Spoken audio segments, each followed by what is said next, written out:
Olha quem tá acordando, pai. Seu neto, o Lucas. Lucas Pavini Botion. Fala oi pro seu vô. Oi, vô. Oi. Fala oi pro seu. Daqui a pouco eu vou mamar. Aí depois eu vou chorar um pouco, porque eu tenho um pouco de cólica. Aí depois lá pras 11 horas da noite eu vou dormir. É. Oi.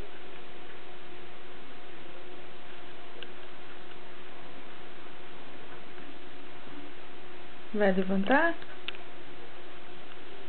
Vamos?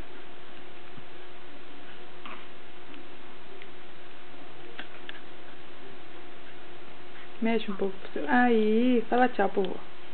Fala tchau, vô, tchau.